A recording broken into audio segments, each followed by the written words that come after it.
नंदनपुर नामक एक छोटा सा गांव था। उस गांव में एक गरीब किसान रहता था। वह किसान हमेशा चिंतित रहता था कि महंगाई इतना ज़्यादा बढ़ गया है और उसके घर परिवार के खर्चे कैसे चलेंगे, क्योंकि उसके परिवारों की सदस्य बहुत ही ज़्यादा थी और उन सभी का खर्चा चलाना उसके लिए मुश्किल हो गया था।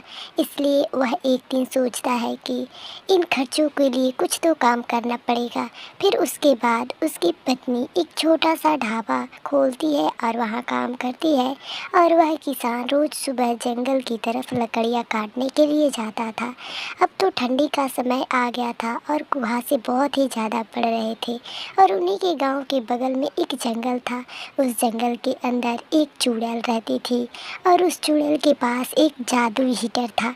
वह अपने हीटर को हमेशा अपने साथ में लेकर घूमते रहती थी और वह जहाँ पर भी जाती थी उसे आग जलाकर और अपने पास में रखती थी। एक दिन की बात है, वह गरीब किसान लकड़ियाँ काटने के लिए जंगल की तरफ जाता है और ठंडी भी बहुत ज़्यादा पड़ रहे थे, इसलिए कुहासे बहुत ज़्यादा गिर रहे थे। वह जंगल में लकड़ियाँ काटने के लिए जाता है और इधर उधर भटकते भटकते शाम का समय हो जाता है। तब वह सोचता है कि अब हमें घर चले जाना चाहिए, क्योंकि बहुत ज़्यादा रात हो गया है। तभी उसके सामने एक चमकीला वस्तु दिखाई देता है। तभी वह किसान उसके पास जाता है तो देखता है यह तो एक हीटर है और वह सोचता है कि मैं क्यों ना इसे अपने घर लेकर चलूं। फिर उस जादू हीटर को अपने साथ में लेकर अपने घर आ जाता है। उसके घर परिवार के लोग उसके हाथों में हीटर देखकर बहुत ज़्यादा खुश हो जाते हैं और वे पूरे लोग हीटर को जलाकर और वहाँ पर बैठ जाते हैं।